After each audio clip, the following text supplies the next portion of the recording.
Entonces, muy buenos días, queridos estudiantes. Empezamos nuestra clase de hoy, del lunes 18 de mayo del 2020, para lo cual quisiera revisar con ustedes nuestro examen. Entonces, ya hemos visto la primera pregunta y la segunda. La presión atmosférica, hemos incidido mucho en clases, es el peso de esa columna de aire sobre superficie. Por eso, a menor altura, mayor columna de aire, por ende mayor presión, y a menor altitud, menor columna de aire, por ende menor presión. La variabilidad climática, como hemos visto, puede ser en largo plazo, como hemos visto esa reconstrucción climática de hace 800.000 años, donde había periodos incluso donde la variabilidad se daba en periodos de 10.000 en 10.000 años, pero siempre dentro de un rango. En cambio, lo que hemos observado, el cambio climático ya es que esas variables que medimos empiezan a salir fuera del rango variable normal. Eso es. Entonces, estadísticamente, cuando ya se empiezan a salir los valores fuera de los rangos, es donde tenemos realmente un cambio. Entonces, por eso siempre hay y veo que ustedes todavía están confundiendo un poco entre lo que es el cambio y la variabilidad. Entonces, acuérdense, la variabilidad es algo normal, pueden ser largos periodos de tiempo, pero siempre está dentro de un rango. En cambio, cuando esas variables empiezan a salir fuera del rango, eso ya es un cambio. Entonces, lo que veíamos, el dióxido de carbono, la temperatura durante 800.000 años y principalmente los últimos 10.000 años, hubo una estabilidad climática muy grande, donde los rangos de concentración de dióxido de carbono y temperatura variaban dentro de un patrón normal, digamos. En cambio, si empezamos a medir concentración de dióxido de carbono y temperatura promedio, vemos que estos valores están ya saliendo fuera de este rango normal que habíamos podido medir los últimos 800.000 años. Esa también era fácil, pero uno tiene que tener bastante claro cuál es la diferencia entre el tiempo atmosférico y el clima.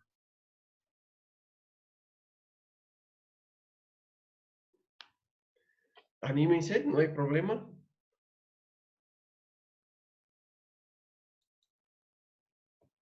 ¿Algún voluntario, voluntaria? Anaí, bienvenida. Alibet, bienvenida. Adriana, bienvenida. Gracias, Wander. Espero que hayan tenido buen día. Espero que hayan tenido un fin de semana tranquilo.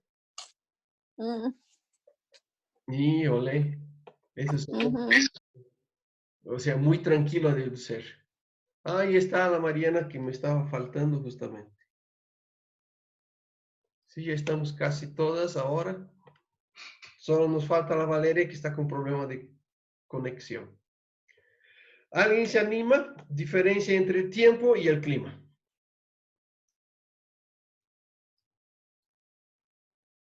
Esa todas han achuntado también. Mariana, bienvenida.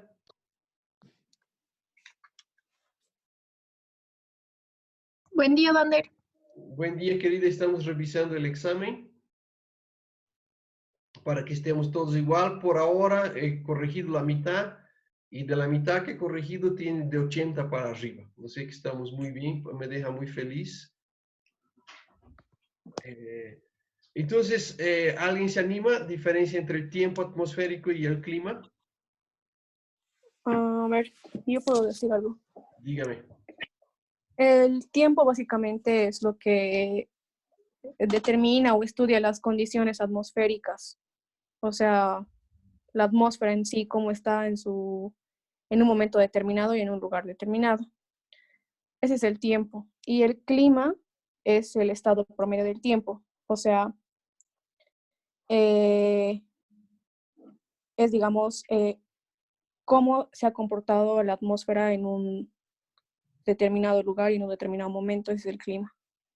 Y ahí un periodo más largo de tiempo, ¿no ves? Entonces está muy bien.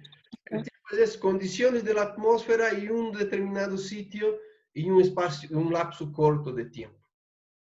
de tiempo cronológico. Y el clima es el estado promedio del tiempo atmosférico. Entonces, ahí es donde es importante, porque hemos visto, y muchas, algunas, bueno, una que me acuerdo puso, entonces la Organización Meteorológica Mundial por lo menos requiere de 30 años para poder decir que ese es un comportamiento climático, por lo menos 30.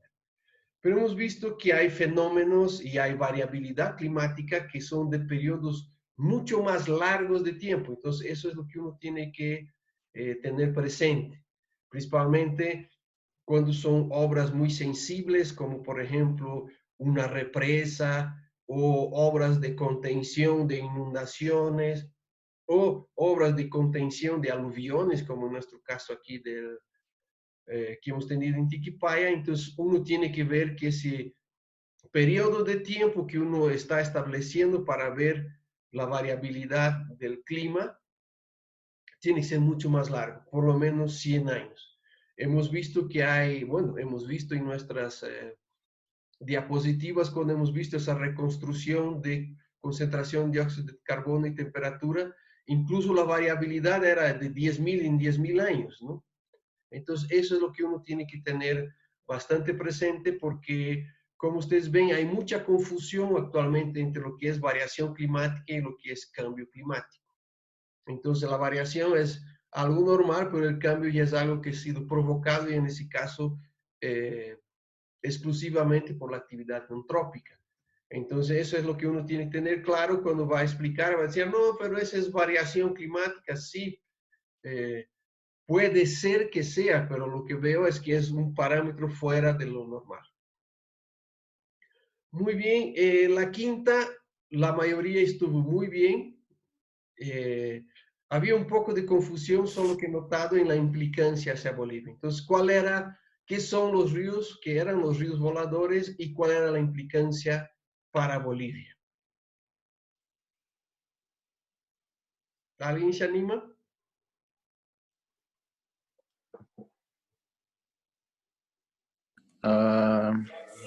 Los ríos voladores se formaban por la evaporación del vapor de agua que libera el océano y pasa por el Amazonas. Ahí se enriquece por la humedad que tiene el Amazonas. Entonces, ese vapor de agua con los vientos alisos se dirige hacia los Andes, choca con los Andes y se dirige hacia el sur de Sudamérica, llevando lluvia. Y eso es lo que, digamos, lo que implica más en Bolivia, son las lluvias hacia Santa Cruz. Perfecto, muy bien. Ahí te faltó nomás precisar que es el bosque amazónico, no más que la región biogeográfica amazónica. Entonces, sobre el bosque amazónico es donde existe esa presión y que hace volar. Has explicado muy bien los vientos, no siempre alisios, pero sí los vientos que entran del mar o los que son empujados por la zona de convergencia intertropical, chocan en la cordillera y llegan ahí. ¿Y cuál era la diferencia que había en esa latitud bueno, no solo para Bolivia, sí, Santa Cruz, nuestra área más productiva, pero también en el continente sudamericano, si extendemos esa faja latitudinal hacia el este, hacia el Brasil, también existe, es una implicancia de que existe, estos ríos voladores traen la humedad suficiente como para que sea una zona productiva, que es al contrario de las mismas latitudes alrededor del planeta. ¿Qué es lo que pasa ahí, Diego? En la misma latitud de esa que es nuestra zona más productiva en Sudamérica, ¿qué pasa en el resto de la superficie terrestre en la misma latitud? ¿Te acuerdas, Diego?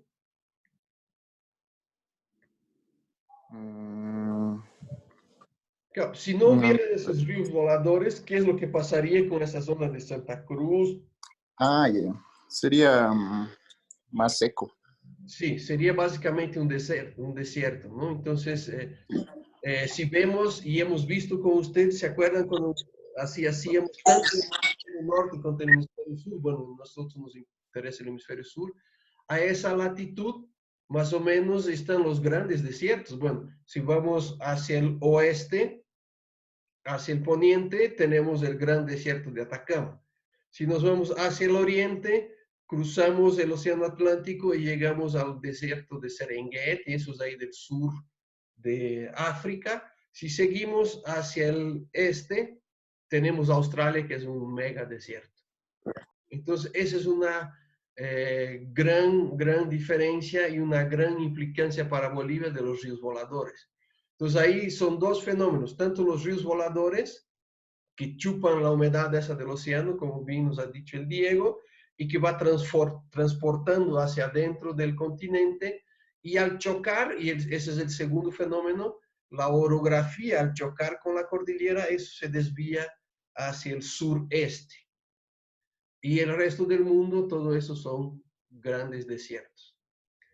Aquí, como ustedes son la sexta, perdón, ¿qué podemos aprender del pasado sobre el cambio climático?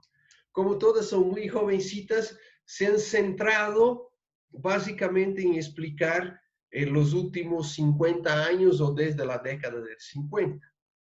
Pero ¿qué es lo que podemos aprender del pasado sobre el cambio climático? ¿Alguien se anima?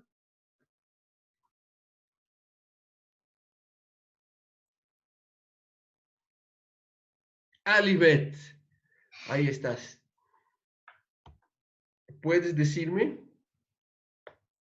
¿O puedes decirnos, por favor? Y nosotros te ayudamos.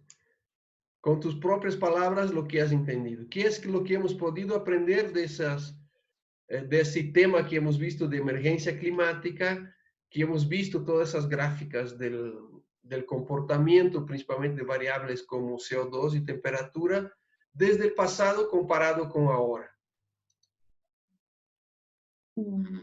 Que a partir de la revolución industrial ha podido aumentar la concentración de dióxido de carbono con una pendiente más elevada en las gráficas. Sí, muy bien.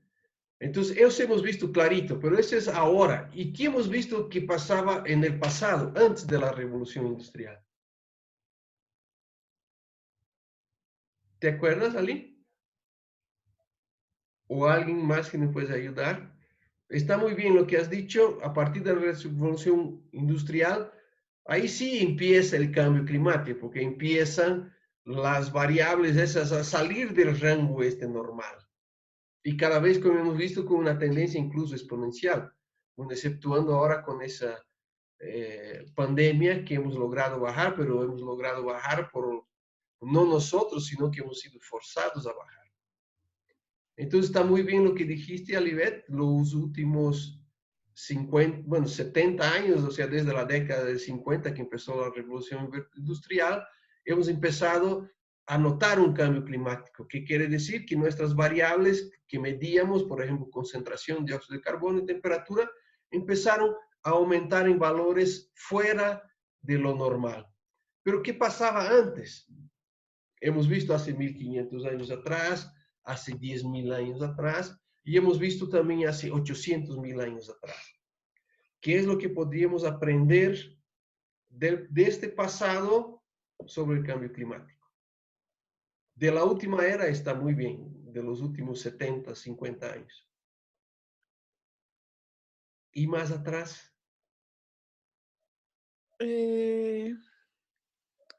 Ahora pienso, pero eso no he puesto en mi examen, es que antes tal vez el proceso del cambio del calentamiento y todo eso era más lento que ahora. Entonces pasaba en millones y millones de años, ¿no? Lo que podríamos aprender, pienso yo, es que, no sé, no sé si aprender o alertarnos más bien por lo que está pasando ahora, porque si bien esto ya existía, siempre ha existido, o sea, toda la vida, toda la existencia, ahora es un fenómeno que está ocurriendo muy rápido, muy acelerado, digamos. Entonces antes no sé qué podríamos aprender, la verdad. Sí, en realidad, viendo ahora, y tal vez es mi culpa, yo les confundí, porque en realidad es que podemos aprender del pasado sobre el clima y no el cambio climático. Ajá, En realidad, en el pasado, y ahí es donde yo creo que les he confundido, y ahí veo que es mi culpa, y ahí díganme si estoy en el correcto o mal. porque en realidad en el pasado no había cambio climático, había una variación. Solo variaciones. Sí, solo había variaciones. Y realmente a partir de los últimos tiempos, de los últimos 70 años, es que vemos que hay un cambio climático realmente. Entonces, ahí fue donde yo les he confundido, porque no debería haber la palabra cambio climático, sino que sobre el clima del pasado. Entonces hemos tenido casi 800.000 años donde no había cambio climático, había una variabilidad, ¿sí? Épocas glaciales donde la concentración de dióxido de carbono disminuía, la temperatura disminuía, aumentaba la masa de hielo y después había un derretimiento y volvía. Pero eran flujos continuos. Bueno, tal vez para nosotros 10.000 años podría ser considerado un cambio, pero en el pasado había una variabilidad de los rangos, pero nunca sobrepasaba. Por ejemplo, la concentración de dióxido de carbono siempre estaba dentro de un rango, igual que la temperatura, y ahora hemos salido. Entonces, esa es la diferencia, y no sé, creo que tal vez yo les hice confundir a poner la palabra cambio climático. ¿Qué creen ustedes? Si hubiera puesto sobre el clima, ¿hubiera estado más claro?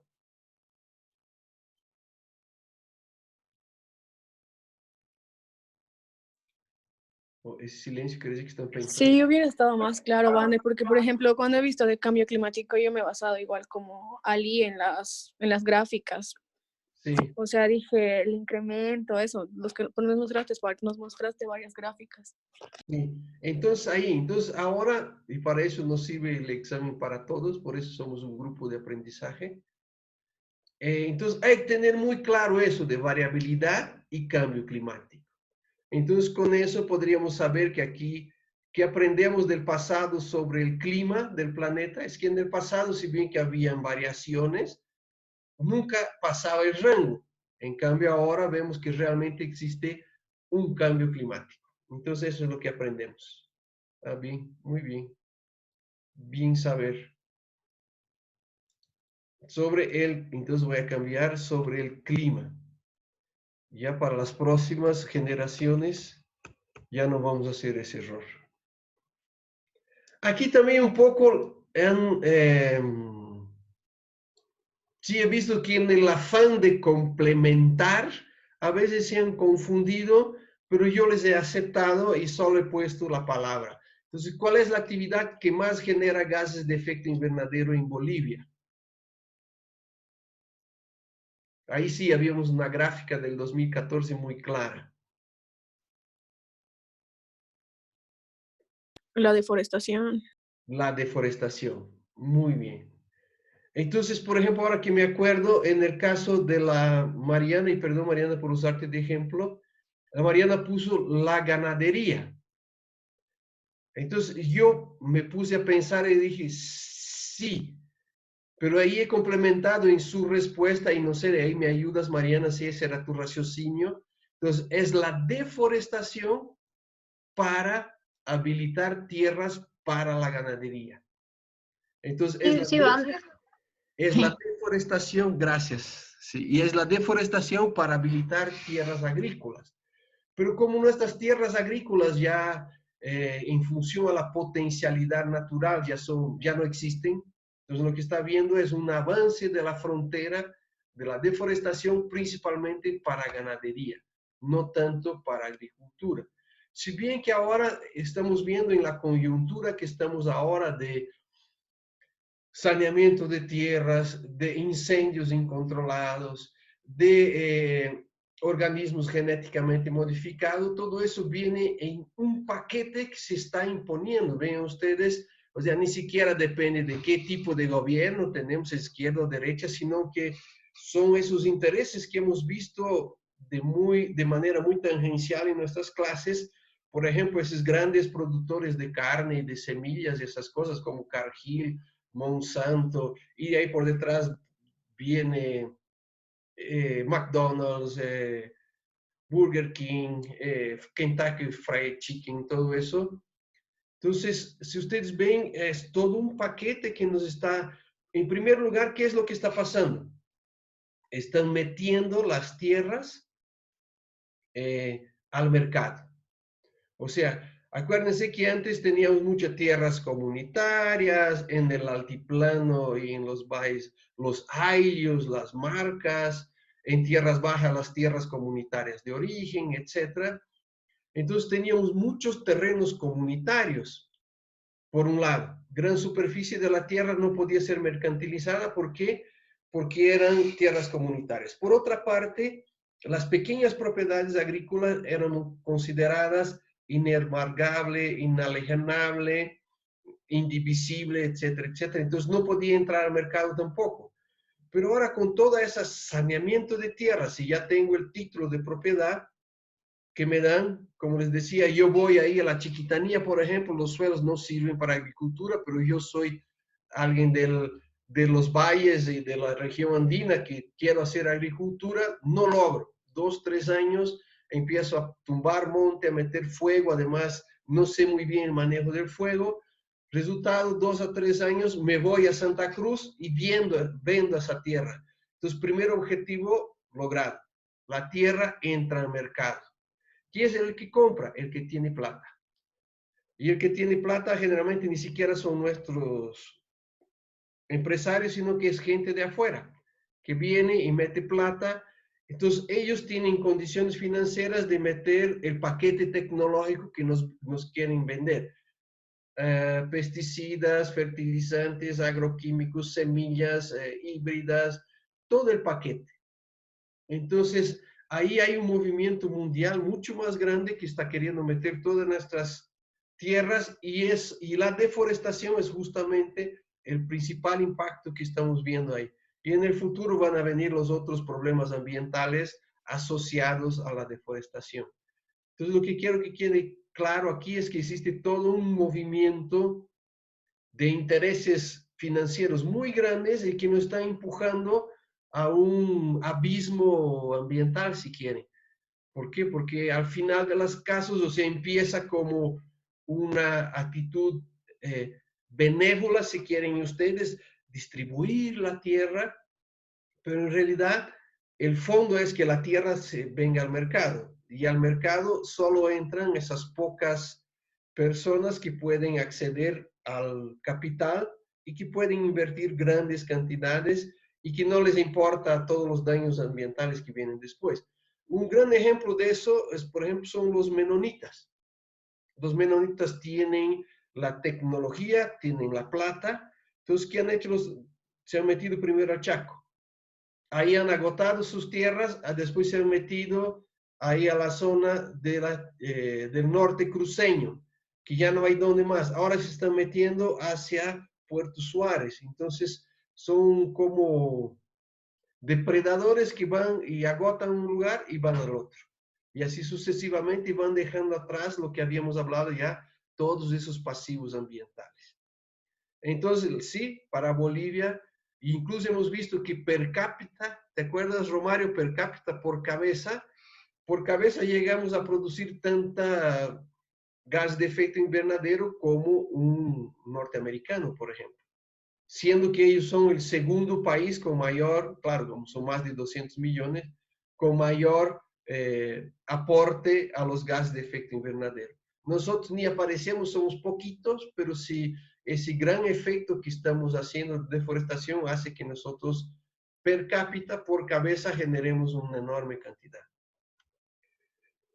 Aquí también la mayoría estuvo bien. ¿Cuáles son los principales problemas ambientales que amenazan? En ese caso eran los límites de equilibrio planetario. Entonces aquí había una diferencia entre los problemas ambientales, que son muchos y muchas los han listado como la industrialización, la emisión de gases de efecto invernadero, todo eso.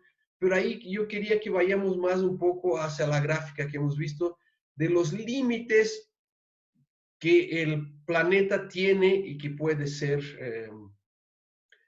y que puede abastecer y no ser sobreexplotado. ¿Alguien puede hablarme de alguno de estos límites? Algunos ya los habíamos roto, algunos estamos cerca y algunos ni siquiera hemos medido todavía. ¿Alguien podría animarse? Vander, voy a empezar mi examen, voy a dejar la clase ya, quizás, ojalá termine para cuando sigan. Ya, no hay problema. Después, así que termine, nosotros venimos al segundo periodo de clases. Y Ya, después, Vander, así gracias. que terminemos de revisar el examen, vamos a entrar a ver un plan de manejo de adaptación al cambio climático, Fernanda.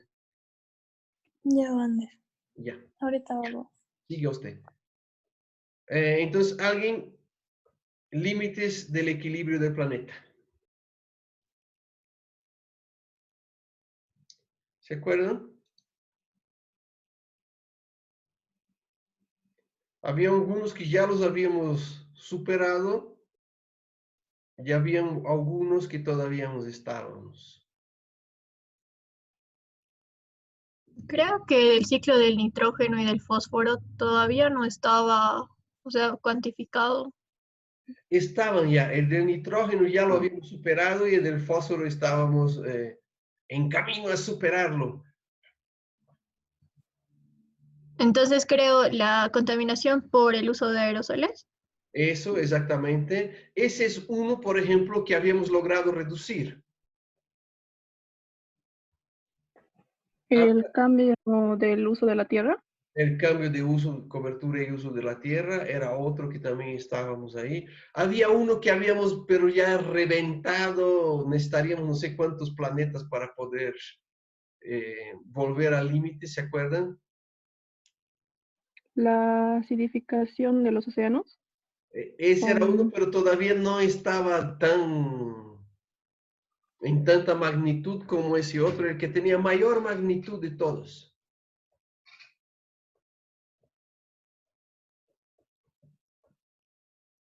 Bueno, estaba el cambio climático, que era uno, pero había uno. La pérdida de biodiversidad. Exactamente, la extinción de especies que se refleja en una extinción de especies, ¿no? Entonces tenemos, y les he mencionado, es la mayor extinción de especies, bueno, también porque tenemos mucho más diversidad, pero en la historia del planeta se cree que es la mayor extinción masiva de especies que hemos tenido. Como les decía, incluso la teoría de la extinción de los dinosaurios provocadas por el impacto del meteorito no llegó a extinguir tantas especies como nosotros hemos logrado extinguir esos últimos 70 años. ¿Y cuál era el principal causante de la extinción masiva de especies? ¿Se acuerdan?